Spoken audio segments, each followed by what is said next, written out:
backups are terrible. Now, again, put context in. Washington played their starters, or starters they had. Bobby Wagner was out there. Bobby Wagner's a Hall of Fame linebacker, and he's going to make the Pro Bowl again. And he did make the Pro Bowl, and he's going to make second team probably All-Pro again. So he's a good football player. Payne was out there too. They had players. You weren't going to beat the backups like that. Very arrogant to think that. What a way to end the 106th season of the National Football League with last night's Baltimore-Pittsburgh game. You know, I was just telling Xander, man, the NFL doesn't like dynasties. They like the word parity, which means mediocre. They love mediocre football. This is the best season the NFL could ever have imagined.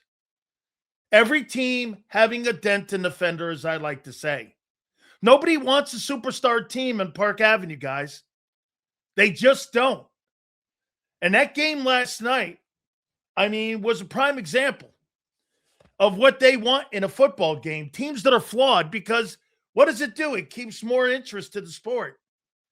If you got a dominant team and you got, like you have in baseball, like the Dodgers or the Yankees, every single year, you have no compelling stories. That's why they keep putting things together like the World Baseball Classic or all these wild card rounds.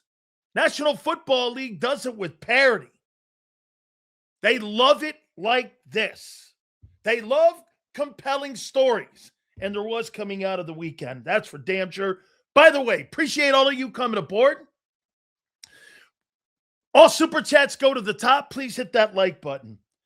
Obviously, the NFL playoffs are set. We'll get to that here in a minute. Black Monday's happened. And it's happening as it's going on with the show right now. You've got Kevin Stefanski in Cleveland's out. He'll get a job immediately. Jonathan Gannon in Arizona's out. You have Pete Carroll out in Vegas. Raheem Morris was fired yesterday. Even after getting the win, they ended up firing him right after, including the general manager. So I think there's still more to come. But make no mistake about it, Kevin Stefanski's going to get a job. You want to hear something before we move on to the Eagles and what happened on Sunday with them in the Commander game? Listen, they've had 4 winning seasons in 25 years. So Eagle fans, put this into context. They've had 4 winning seasons in 25 years. 2 of them have been by Kevin Stefanski, 2 11-win seasons. I don't know how you expect that guy to win in a cesspool like Cleveland. That's not a winning franchise. They have no culture whatsoever when it comes to building a franchise that's successful. I mean, how did they get Deshaun Watson there? They had to basically, bribe him with a $230 million contract to go to Cleveland, right? They bribed him. He was never going to go play in Cleveland. He was going to go to Carolina or he was going to go to Atlanta. I got the perfect title for the 2025 Eagles, the play calling genius of Dumb and Dumber. Thank you, Kyle. I appreciate it. We're going to get to Kevin Patullo here in a minute. I hope we keep our defensive staff intact, which will be almost impossible because I think many of those guys are going to get coordinating jobs, or some of those guys may even get some calls to be a head coach. Okay? Obviously, the Commanders and Eagle game. I'll say it like I said in the post-game show. The arrogance of the Eagles to think that they were going to beat the starters of the Commanders with their backups was pretty stupid. But again, I made the comment that if I hear Nick Sirianni at the presser say that he has no regrets and he was doing it over resting his players, I came away because I went back and watched that. I came away with this. I don't think they think any different of the San Francisco 49ers than I do they think of the Green Bay Packers. So whether or not they're in the 2 or 3 hole to them, now the difference would be in the 2, you get 2 home games at Lincoln Financial instead of 1. All barring what happens in the playoffs in the first round. But I think they look at San Francisco and Green Bay and go, very beatable and kind of compatible with one another. So I don't come away going like this. Look, the conversation, I get it. Seth Joyner's going off saying, I can't believe he rested him. Really, Seth? Really? Shit, the Commander game's in the rearview mirror already. It's a meaningless football game in a lot of ways. There was some stories that came out of it, obviously, but you know what I took away from the Commander game? Nothing. Okay, debate the fact that, I really did. I came away thinking, well, they probably don't look at San Francisco and Green Bay in any different light. They probably see like I see the playoffs. Seahawks, Rams, Eagles. Brief look at this game. I don't see how we win. No chance Shanahan has 2 games of poor game plans in a row. We got a caboose at quarterback. Well, we'll get there in a minute here. I think it's going to be a compelling matchup between Vic and Kyle. If Seattle and Chicago get bounced, we have home. Yeah, that's right. You would have the NFC Championship game at your place. So let me go into the game. Like I said, I thought it was pretty arrogant of the organization to think you were going to beat Bobby Wagner and starters. I got it. Josh Johnson's the quarterback. But your guy had 48 reps. We kept telling you that. 48 reps. He still needs a lot of work. I didn't think he played poorly, especially with the personnel he had out there and the O-line and the wide receivers. He really didn't have much to work with, but it was okay. I told you it was going to be between the first game of the season and an exhibition game. I'm not getting my panties in a bind because Nick sat his guys. It's really a conversation more for the offseason than anything else. Those guys aren't going to play on Saturday or Sunday. They're not going to play this coming Sunday. When you guys play the Niners, the next you'll see those guys play, they'll be in special teams. I don't know. That's not what I saw. Silz, have you been hard on Jalen Hurts? I told Xander yesterday that our offense looked no different between Jalen and Tanner. How does Howie look at Nick and KP and see competent coaching staff? Listen, that offensive approach, it's clearly Kevin Patil. By the way, we made some predictions at the beginning, of bold predictions that we made, and we wrote them down because of my horrific 2024 season. And we're going to go over those in a minute here. I never told you that Kevin Petula was going to be a great coordinator. As a matter of fact, all of you, every one of you, were telling me it was going to be a seamless transition. I said never happened. I actually thought he'd be replaced. I never thought in a million years that guy was going to be a good coordinator. I was told by everyone he was. Go back to the offseason. Everyone was making the comment that guy was going to be, because he worked in the building, a seamless transition. That turned out to be completely false. That was not true whatsoever. Okay? And here you are with a wobbly offensive approach. Being a coordinator and being a position coach. Remember we went over his resume? He's barely had position jobs. I wouldn't be shocked if the Niners beat us. Nick is arguably the worst coach in the playoffs outside of Carolina's Dave Canales. We're always outgunned scheme-wise. KP got to go even if we win the Super Bowl. Out. That's not going to happen. Niners have struggled to defend tight ends all year. Book it now. Big Goddard game, okay? Guys, I appreciate your supers here today. Thank you. Big Dan, not saying I agree or disagree, but I think Seth's main issue is that the players, O-line in particular, played well enough to earn a chance to sit out. Thinks they need the reps. I agree with that one. As a matter of fact, the defensive guys, I would have sat more than I would have sat the offensive guys. They sat the entire offensive group, right? I would have went the other way. They needed more work. And that's kind of where I would go with Seth.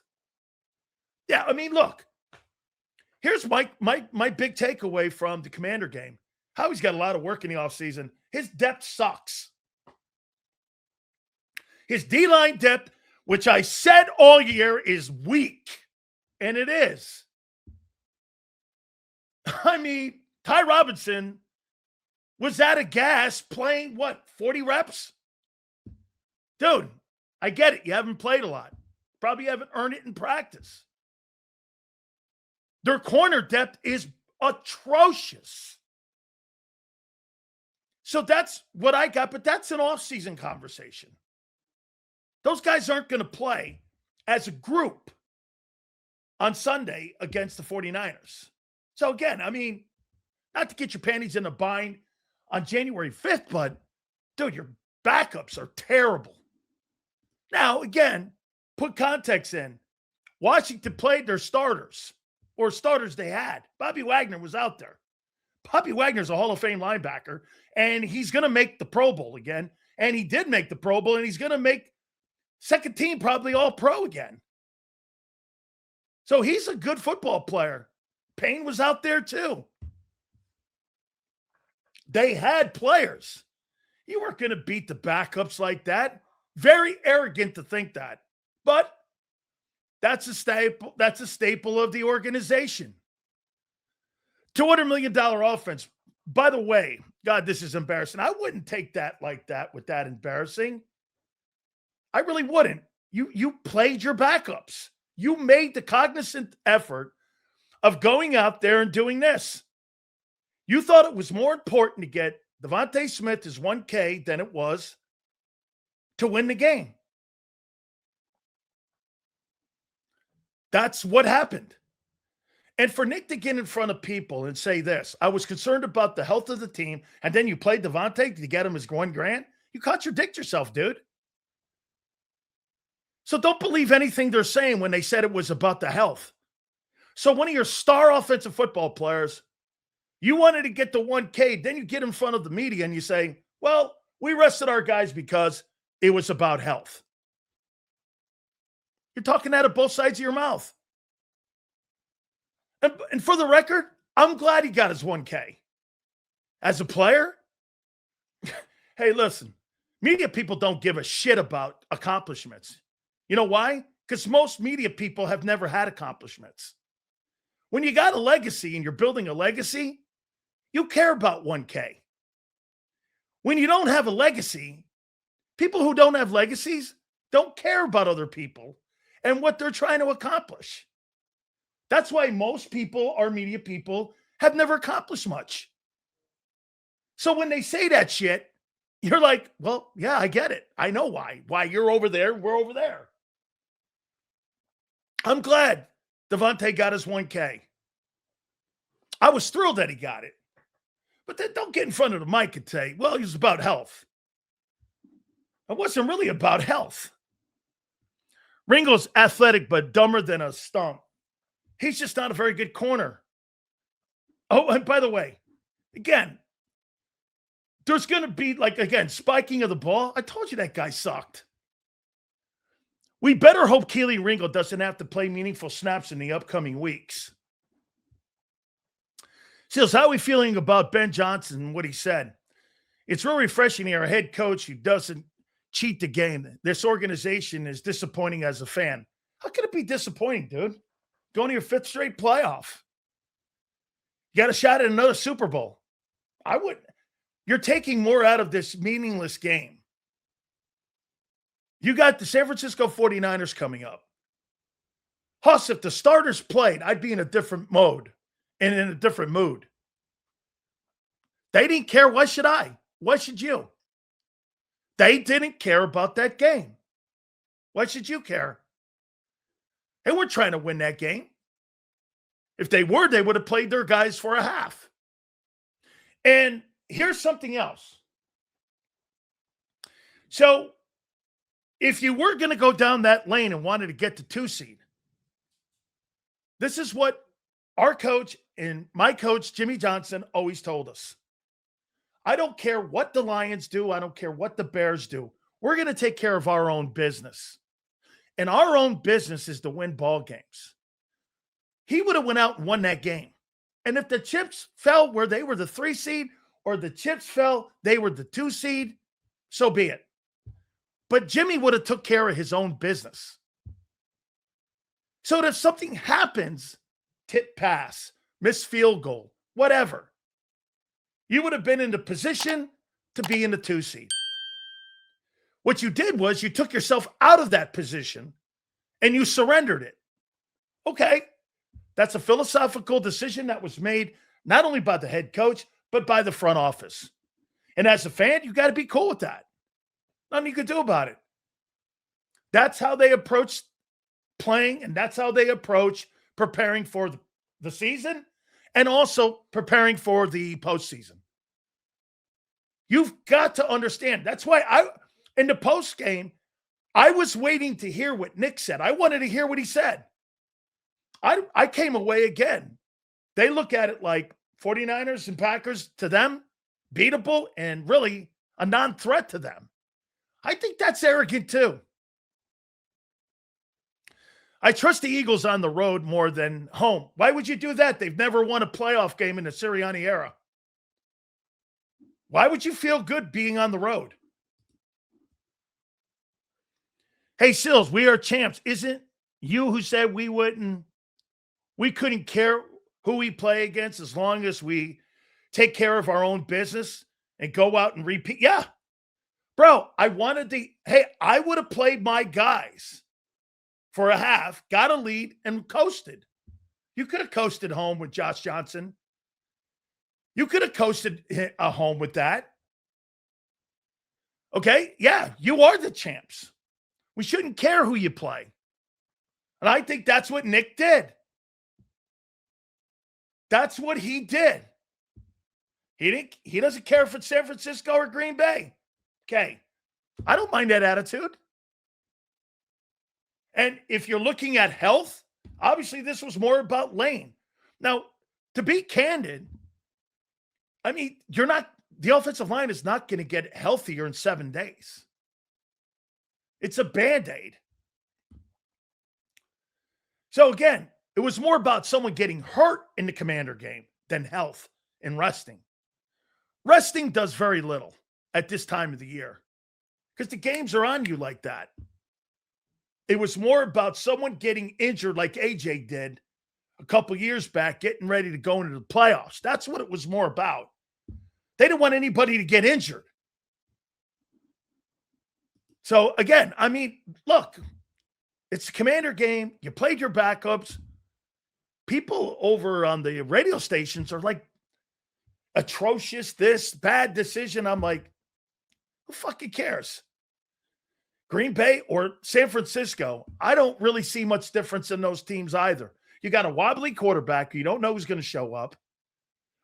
You've got a football team and the 49ers that their defense, I mean, they're going to have to control the clock with running the football. Hey, I appreciate that, Primo. Thank you. He says, I know the Giants are bad. If they were smart, they would draft a kid out of Miami, the offensive tackle. Also, I know we are drafting an O-line in the first round. I would agree with that. I think maybe they're going there. Is O-line. Resting either helps us or bites us. Get this. That's a great take. It's a great take. It's either going to help you or bite you. Correct. Which means you really have no control of that either. You're either going to come out flat or, right? I mean, you have no control of that. It's really kind of a great comment. So again, my takeaway, Tanner McKee's performance, up and down. I thought he was okay. I think the offensive coordinator, as predicted, just never connect. He can't connect with Tanner, and he can't connect with Hurts. That guy's not very good. He's just not good. You got a quarterback that can take concepts and apply concepts, and you still can't run them. I guarantee you, Ben Johnson and Kyle Shanahan would take that guy the same way they took Mac Jones and made Mac Jones into a viable NFL quarterback. If I was going to hire a coordinator to develop my first-round pick, would you hire Kevin Stefanski? Excuse me, I would hire Kevin Stefanski. Would you hire Kevin Patullo to develop your quarterback? Ask yourself this. If the Eagles were in a position to draft a quarterback number 1 overall, would he be the guy? Would that be the coordinator you would hire if you had the number 1 overall pick and you needed a quarterback? Would that guy be the guy you would hire? Absolutely not. And what's the difference between developing a rookie and continuing to develop a veteran? Nothing. Nothing. Players do care about stats. Josh Allen literally took 1 snap, sat the rest of the game for his consecutive starts. You can't ever talk to normal people about consecutive starts, what it means. Getting 1K. Anytime you guys say Pro Bowls don't matter or individual accomplishments don't matter, just ask the players. Or, better yet, watch the players. If we beat the 49ers and Bears, beat the Packers, we will have back-to-back home games anyway. Bring on the Rams to Philly, get them out early or go home. Seattle, Rams, and you are the teams, in my opinion, to beat. Hit the like button, guys. Appreciate it. I believe Tanner looked good when Smitty and Tank were in. Offense was smooth and on time, but he ended throwing to Covey and a dude named Keelan. I saw that. Yeah, no, man. He was throwing the trash cans and nobodies. You can't tell me that you don't think if you put better people around better. Let me ask you this.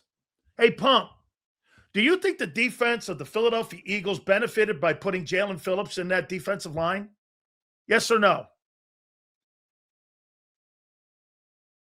How many people believe that the defense got better when you added a great player like Jalen Phillips? Think so? Well, what do you think a quarterback's going to do when you add better players around him? Common sense. Use it. Silz, it never seems like Patullo thinks ahead of his play calling in sequence. Always calling individual plays that usually result in us snapping the ball with a couple of seconds left, no rhythm. He's got no in-game feel. His situational play calling is limited at best. I hope Lane's return builds more confidence in Saquon's ability to run and to trust in his O-line more. Anytime you got a guy like Lane Johnson in your offensive line, okay, you've got a lot going on for you with a Hall of Fame player like that. Yeah, Kevin Patullo is terrible. He's terrible. He can't coordinate for Tanner McKee. He can't for Jalen Hurts. Just not very good. The play calling has been a problem all year. It's why your numbers suck, and it's why your offense has been inconsistent. As a matter of fact, going into the playoffs, what momentum do you have on offense? I mean, right? I mean, what momentum? I love it when I tune on the radio and I hear this. Magically gonna just flip a switch. And the entire time from September until January, you're gonna take that and just forget about it. And think all of a sudden, all that work meant nothing. And now you're just going to what? Magically turn into a different offense? Based on what? I'll never question Fangio again. Onion Ringo and Kevorkian and Bennett are trash can juice. They're the reason we lost 6 PIs, 2 at the goal line. That one where Ringo got turned around was just ridiculous. It made absolutely no sense. It really did. It made no sense. Now, look, I'll tell you, the part of your football team that is without a doubt getting better and playing going into the season, the second season, I should say, is clearly your defense. It's clearly the defense. Because if you go back, and we were trying to make this comment as we were on the post-game show here, as I've been saying all year long, September's Liars Month. Since September, you're 7-6, and I'm trying to find the winning records against winning teams. Buffalo, Minnesota's a winning record, folks. Detroit, Green Bay, there's 4 wins since October 5th. And it's because of the wobbling defense. Or, excuse me, wobbling offense. And why that you have all these one-score ball games. Okay? So, going into the postseason, really what you're leaning on is pedigree. You're not leaning on momentum. Where? Defense, yes. Momentum on offense? Where? What's the momentum? The 4 and outs? The 4 of the 5 outs against Buffalo? Help me out here. Now, what's cool is these other teams that are in the postseason, they're flawed too. The Eagles are leaning on pedigree and having been there. We'll see if that carries the mail. Because at the end of the day, you're going into this, again, with a wobbly offense and a suspect coordinator. I'm not going to sit, John doesn't want to criticize. Well, we are today. He's not good. It's the conclusion of the season. We're going to have year-ending conversations here. That coordinator this year for the Philadelphia Eagles was mediocre at best. He was mediocre. Your trends say it. Your record says it. How many people believe that the Eagles are better than an 11-6 record? I happen to believe you're a better record than that, especially with the gifted players you have on offense. I think you're like a 13-win team somewhere in there. Gannon, Raheem, Carroll all gone. Thoughts? Well, here, wait, let's go here. All right. Gannon, Arizona, Bidwells, Raheem, Atlanta. Okay. Carroll, Raiders. What do they all have in common? Shitty owners. That's what they have in common. Shitty organizations. That's why they're the conveyor belt. That's why Kevin Stefanski's gone. 4 winning seasons in 25 years. Jimmy Haslam, Mark Davis, Arthur Blank, and the Bidwells. What do they all have in common? Does it really matter who the coach is? I mean, does it really matter? I mean, it's the conveyor belt of losing. There's a reason that you see teams making playoff runs all the time, and the teams are in the conversation. They got good front offices. I mean, so when you point those names out to me, you might as well have said Cardinals, Falcons, and Raiders, and you would have known immediately. Well, it's ownership. Silz, when Acho breaks down film, it shows how bad the concepts are, and it makes Hurts' bad traits rear its ugly head, so running will be key. Correct. That's correct. And he's right. And all you have to do is watch the concepts that you run and how you have your philosophy on running those zone runs. It's terrible. He's not a very good coordinator. We're going to get more into all the things here. Jurgens and KP will crucial in our success this playoff run. Jurgens gets destroyed. He's got to play better. Maybe the rest. You think 7 days is going to help Cam Jurgens? Guys, ask yourself. You really think 7 days is going to help Cam Jurgens? Really? Cam Jurgens is going to be a better player because he rested. Okay, I guess so. Whatever you say, I'm sure that's going to be a determining factor on how he plays against the 49ers. All right, so let me go into the next topic here. Nick Sirianni make the right call on resting his starters. I guess. I don't care because they don't care. If they don't care, fine.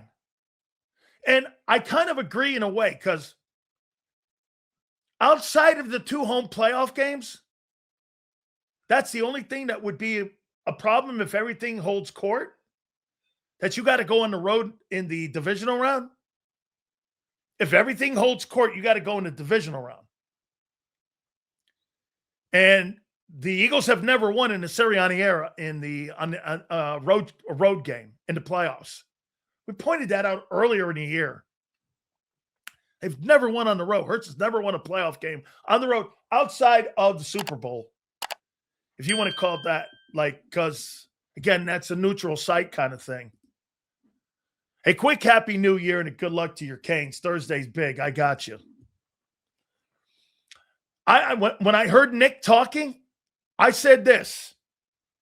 No question that they don't care about the Packers and 49ers. They look at them as the same. I kind of do too. Jordan Love, I think he's okay. Purdy, as a matter of fact, I don't know. When Purdy's protected, I think he's better in the pocket than Love. He's gone farther. I mean, he's got a winning playoff record. That guy's actually done something. And he's got a coordinator that's one of the best in the business. So, I mean, right? So that's kind of how they're looking at it. And by the way, for the record, let me show you something in here about the playoffs on the NFC side. We'll talk more about this. What are the 2 teams that you would be concerned about when it comes to the playoffs on the NFC side? You know why you got to be concerned about the Bears? Why do you think you have to be concerned about the Bears in the playoffs? Even with a shitty defense. Rams and Hawks a little bit, but more the Bears here. Why do you think? Why would you have to be concerned about the Bears if you're the Eagles? How do you cover a bad defense? You know how you cover a bad defense? Own time of possession and run the ball, which they can. They're second in the league. Or they may be first. They can control the clock by keeping their bad defense on the sideline by running the ball. It's what they did to you. They own field position and they own time of possession. There's only one way on the planet to do that. And it's not through the passing game. It's through the run game. In the playoffs, you're trying to win field position and you're trying to win time of possession. And if you don't have the defense that you think you have, and they don't, the only way to keep that as a minimal deficiency for you in the playoffs is do what? Keep them on the sidelines, that defense. For the Chicago Bears to go far in the playoffs, they got to limit the reps for the defensive football players because they're not that great. Okay? Why? They kicked the shit out of you in your own building. Well, don't be arrogant like you were this past Sunday where you thought you were going to beat a team with starters in the NFL and you thought you were going to beat them with scrubs like Keely Ringo and that guy Bennett, who's the worst player on your team. Try not to go down that lane. You're better. I think you are. Okay? Well, if the Bears stink, Reyes, they put almost 300 yards on the ground against you. By the way, I could see a team putting 150. Almost 300 yards? Okay. Nobody has a bad day with 300 yards on you.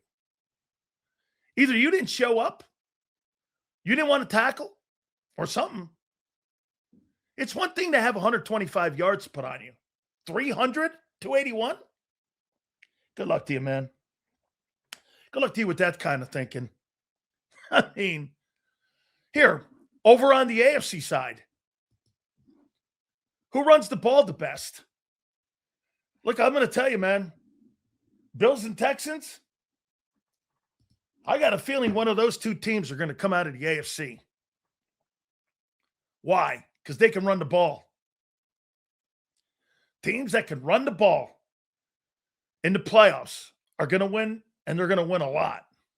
You can't run the ball, you can't win. That's why it's been a priority for the Eagles to get the run game going.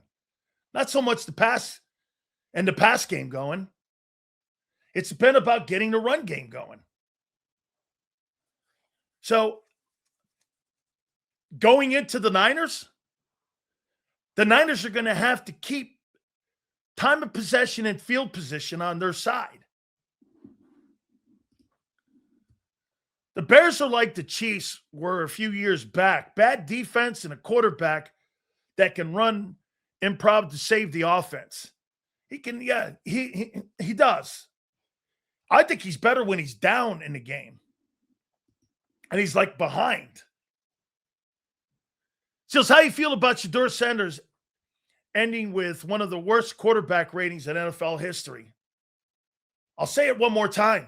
They're drafting a quarterback. They got 2 number ones. Shedeur Sanders is not the future. Now, however, here's something very Browns.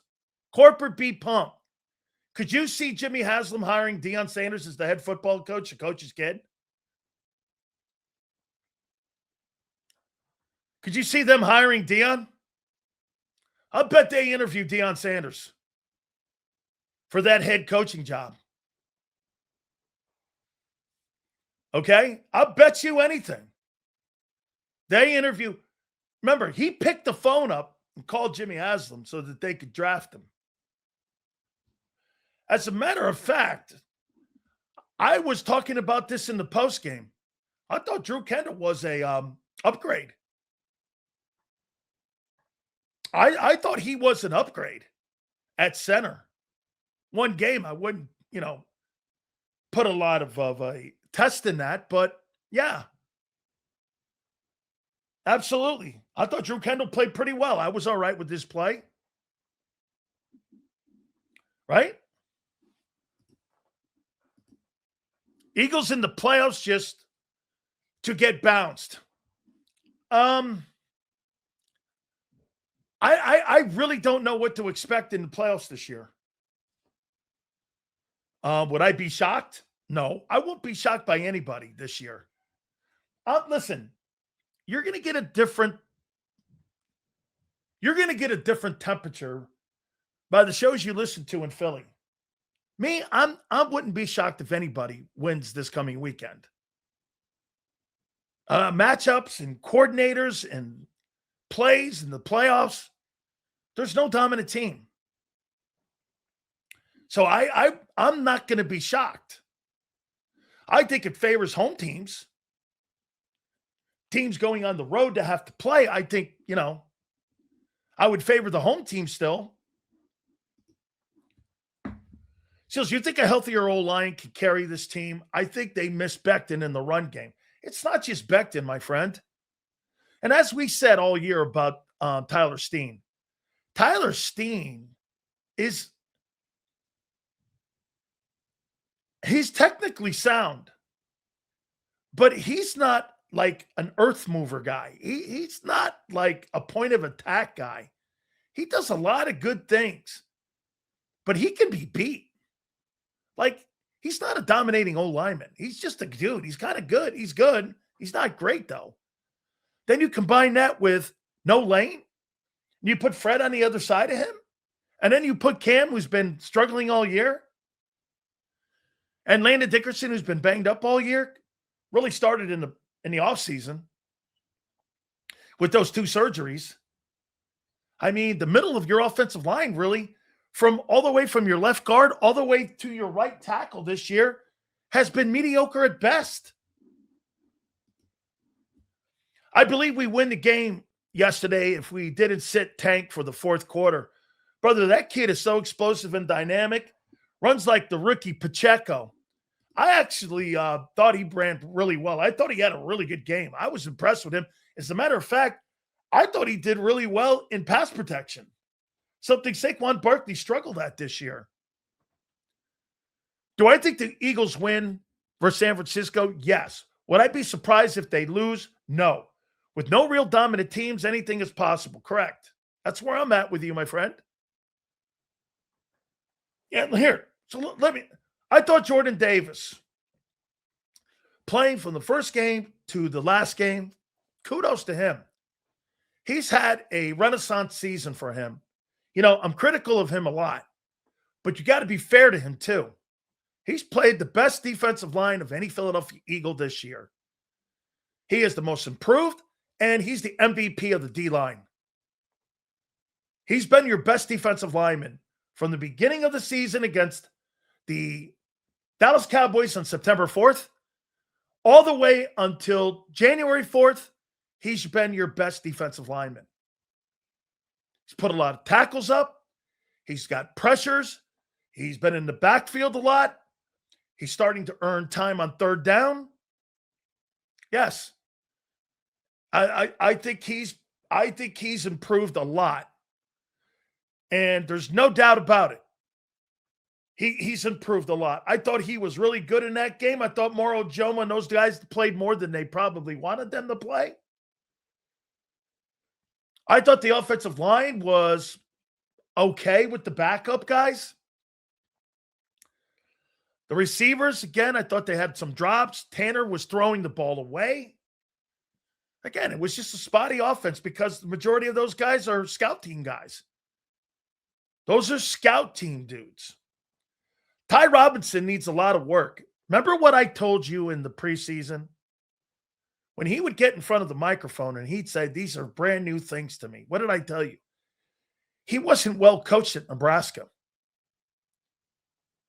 I don't know what Matt Rule's doing there with Nebraska guys. He's just not well coached. His fundamental techniques, and I've told Clint Hurt this, he's just not very well coached. They got to coach him up. Dude, when you get to the NFL, you shouldn't have to have that kind of coaching. Talking about hand placement, balance, playing over your pads. He does none of that. I mean, he's got great strength. He can't move his feet to save his life. Got to move your feet more, son. And if you can't move your feet, play him at nose. Slide him down at the nose. He needs a lot of work. If the Eagles somehow win the Super Bowl this year, you think they could three-peat with all the draft picks and money going in the next year? Let's get to San Francisco first.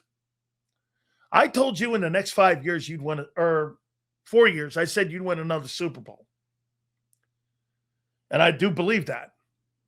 Okay? I think, again, what did I say also? I said in the preseason, I said if you don't catch the Eagles this year, you're not going to catch them in the next 3 years. This is the year to catch Philly because they're not that dominant. Last year, you were dominant. I thought the 22 team was dominant. You're just not that dominant. Silz, I'm from Nebraska. Our offensive lines have sucked under Matt Rule. No doubt. I saw him in the bowl game, dude.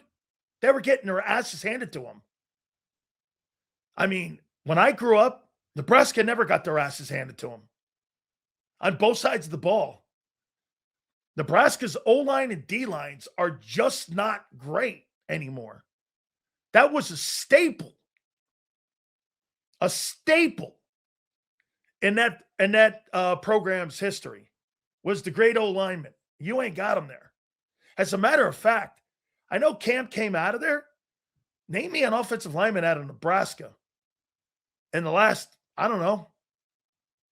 20 years, 10 years, you want to go. That's been all pro. I get Cam. Cam made the Pro Bowl. Getting murdered this year. I don't know. I mean,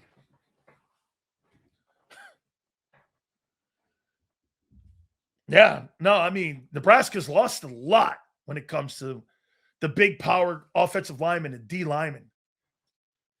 Yeah, not since Sue. You're right. Not since Adamic Sue was there. Hit the like button, guys. We appreciate all the supers today. Thank you. Adamic Sue is probably the last great one. Yes, I completely agree. All right. So I'll get to Tanner McKee's performance. So before I get into some of the things that I wrote down, and I told you I was going to keep them over here, and I did, about some of the shit we said in the preseason, let me get your takeaway. The 2025 regular season of the Philadelphia Eagles was what? Fill the line in. Was what?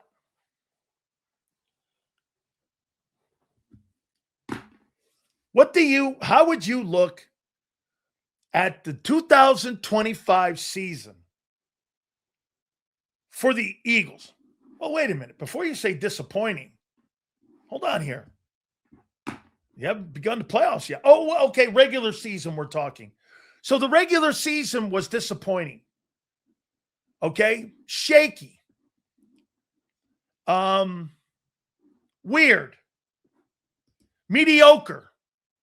Okay. Here's one I would use. Underachieving. Successful. Okay. I don't think that's awful. You accomplish your goal in a way to get into the playoffs. No answer is wrong. Bad coaching. Resilient. Expected 13-4. With the number one overall record, schedule. I like this one too. Inconsistent. Incomplete. Okay. No offensive identity. Agreed. Curse breaking. So let's go to where we're going to go now. I want to read you some of the things that we wrote because we were criticized for the 2024 season. And so what we're going to do now is we're going to go over some of the things that we wrote. And I told you we'd save them here, and we did. And we're going to read them to you. It's apparent to me that the lack of quality offensive coaching will keep this team from going where we want to go. Okay? B. Pumper labels the Eagles 225 season as historic. Consecutive NFC East titles. Jalen Hurts became the first player to turn the ball over twice in one play. Come on, Pump. Come on, man. I like the first one. Okay, so we wrote down some of these things as we were getting ready for the start of the 2025 season. And I want to read some of these to you. And I'm going to first start with my worst prediction. My worst prediction was that the Commanders were going to win the East. That's my worst prediction. Here's the rest. I did think the Commanders, because of precedent two in the division, I did think they were going to. But here's the rest of them. Barkley under 1,400 yards. Yes. Hurts not throwing for 4K. Yes. 11-6. Correct. Devontae would have more receiving yards than AJ. Correct. Hunt would lead the team in sacks. Correct. Keely Ringo would not replace Slay. Correct. Kevin Patullo would not be a good coordinator. Correct. And if you want to add another one to the mix, we also said that I thought he would be replaced. Now, I don't know what Vic's involvement is when it comes to the play calling. But, yeah. Oh, and by the way, name me one of the signings in the offseason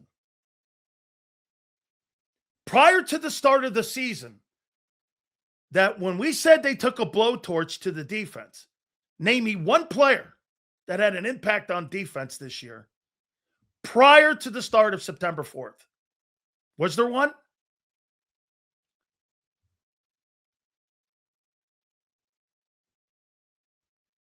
Was it Dory Jackson? Was he picked up after the season started, or was it before the season started? I don't remember. Ajomo was on the team. Okay? Hunt was on the team. Was it Dory? Did he get signed in the before the start of the season? Dude, listen again very carefully. Name me one guy that they brought in as a free agent this offseason before the season started that had an impact on the football team prior to September 4th.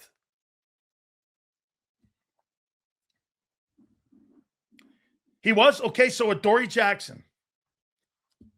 One guy. Okay. Howie, to his credit, made 9 moves from the start of September all the way until the trading deadline where they got Jalen Phillips. One guy. All those signs they had were garbage. They were all garbage. But to his credit, he righted the ship. Howie had like a year where it's funny.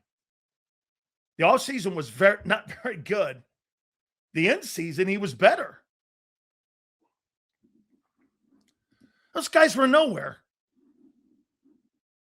Had zero impact. Zero impact on the football team this year. Not even, dude, they had to go get Brandon Graham. They had to go get Brandon Graham out of retirement to create some depth. Your general manager, though, this is where I give him a ton of credit. The general manager said, yeah, no, that's not looking good. And you know what he did? Instead of sitting there, he went out and he got and did the right thing by retooling the team on the fly. It's good. It's not a criticism. He saw that they were not very good players. And then what he did was he went out and he rectified it. Good. I'll tell you this, though. He's got a hell of an offseason because that roster's not what you think it is. Your 22 guys, no doubt, very good. The offensive guys underachieved. But the backup guys, you're not as good. You're not even as good as the Commander guys. Now, the Commanders played starters.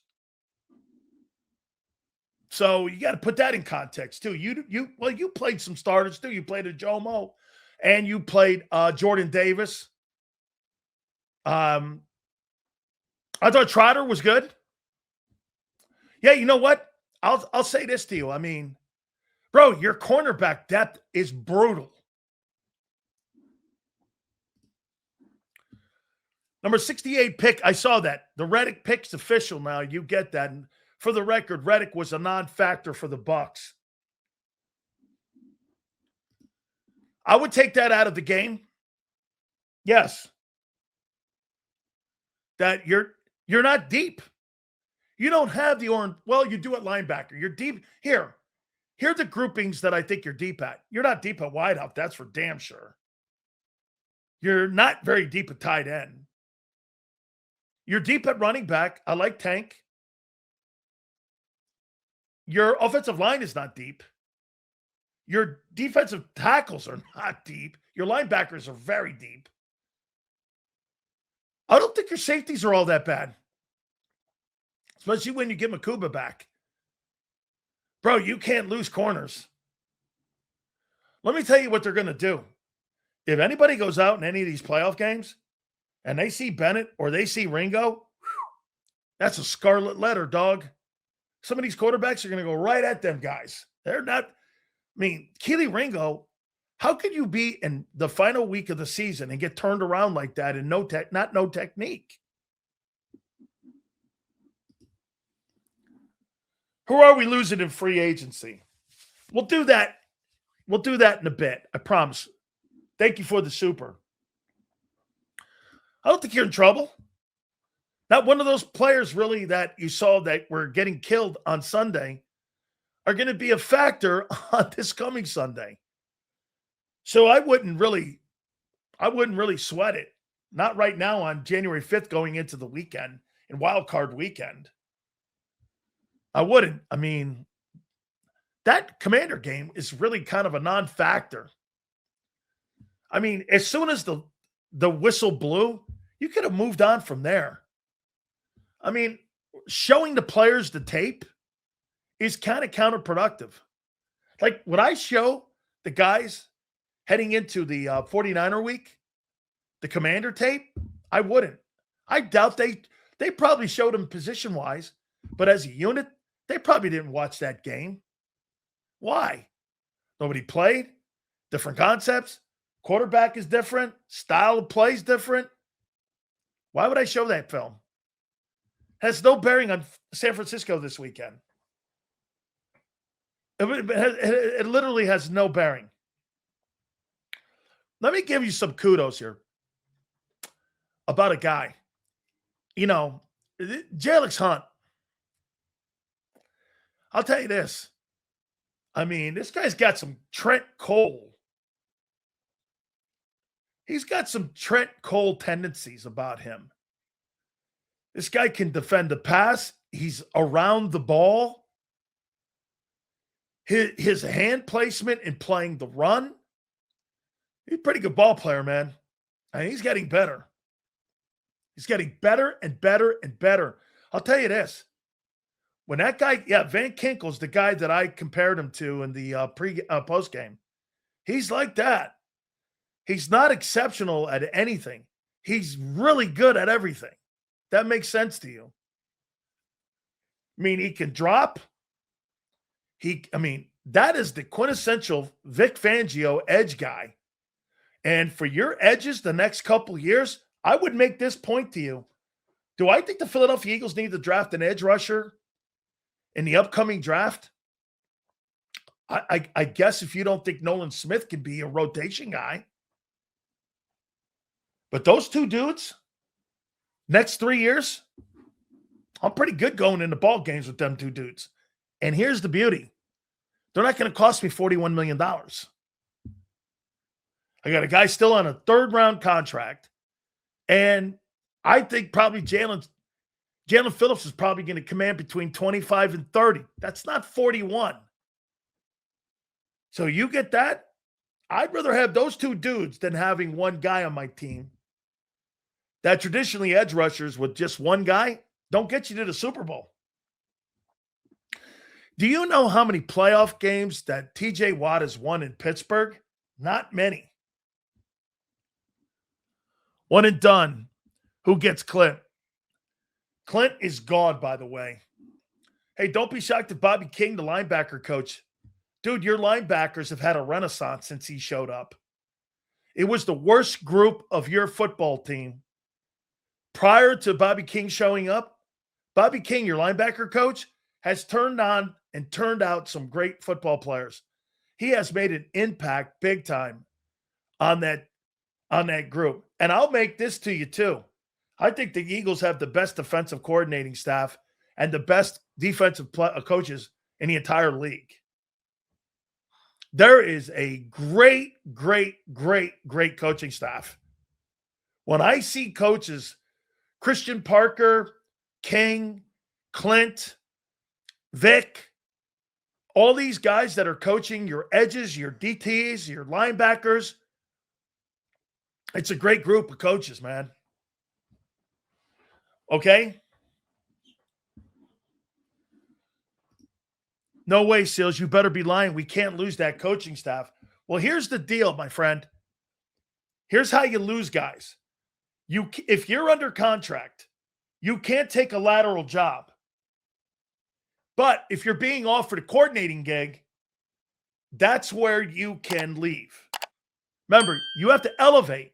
It can't be a lateral move. So say the guy Chris Shula leaves and gets a head coaching job somewhere, the Rams guy, and they want to interview Bobby King to be the linebacker coach with the Rams. And they want the linebacker coach to become the coordinator in Los Angeles. That is where, again, that you can leave your contract and go and coach and become the coordinator for the Rams. So it can't be lateral moves. That's why you see this. When you get a really good coach in the room, what you do is you all of a sudden make him the assistant head football coach. And he's a coordinator. Well, when you name a guy the assistant head football coach and coordinator, you can only name him the head coach after that. That's why teams do that. And they add that one little extra title because they don't want to lose you. And that comes with more money. So, like, you'll see a guy, like, if a guy's young, they'll go, the assistant head football coach of the Philadelphia Eagles. Well, the only other job you could take while you're under contract with Philly and with Howie and with Jeffrey Lurie is a head coaching job somewhere. So that's what you do. You add this to the room. You may not even have to add that to Vic because Vic's not going anywhere. You may say to Clint Hurt's the assistant head football coach, D-line coach. You may just add that just so he doesn't get another coordinating job. Okay, so, again, that's because you're going to be cherry-picked when this thing is all said and done.